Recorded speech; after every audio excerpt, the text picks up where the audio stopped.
Do you know, being in a narcissistic relationship, what they do to you, what happened with me,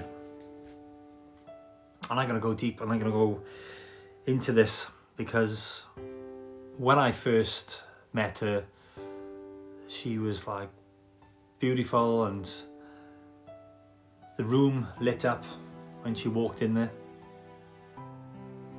and she made my heart race out of my chest. She made me feel like I was something special.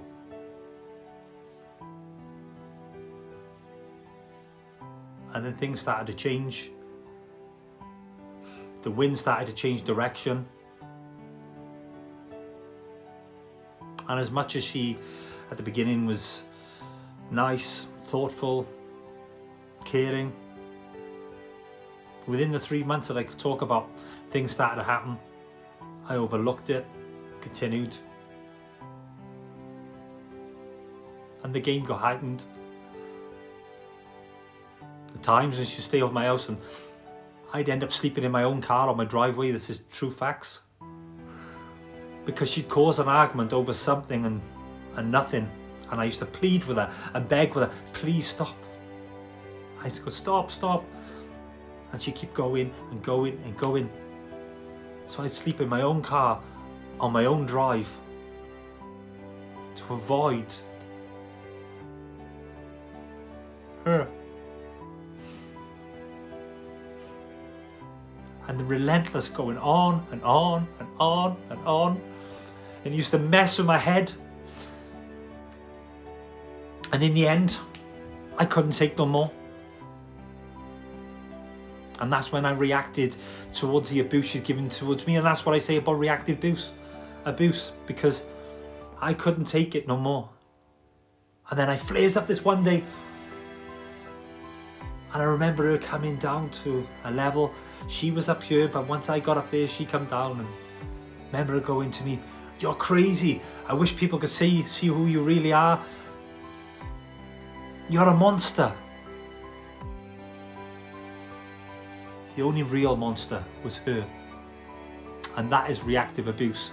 When you react towards the abuse that they give you, and then you spend days feeling guilty. You end up apologizing to them when they were the ones that caused your pain. They were the ones that put you through the hardship and the turmoil in your own head by acting the way they have. They have no right to make you feel the way you do, when all you do is try and go out your way for them. And in the end, you dread seeing them.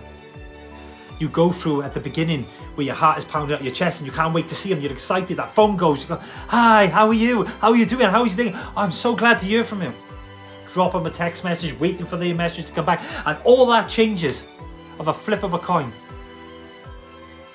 And you dread that message that comes through. When you know they're going to give you grief. You know they're going to hurt you in some way or form. And then you see them on the weekend, when you're meant to be having quality time with each other, and they find a way of getting under your skin. They find a way of making you feel like crap again. So you look forward to the week when you're not seeing them, and you dread the weekends when you are. Because that person who you loved, that person that was made to make you feel special, like you're making them feel special, they take that away from you. You dread laying down in the same bed with them. You dread being intimate with them. You dread even kissing them or holding a hand in the street. You just feel scared. You feel claustrophobic. You feel like you've got no way out. And when you finally get out,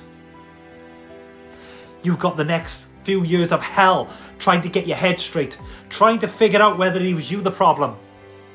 And then you realize it wasn't you that's the problem. It was always them. But you've got to go through all these emotions to find that fact. You've got to relive it over and over and over in your head until you realize that it wasn't you.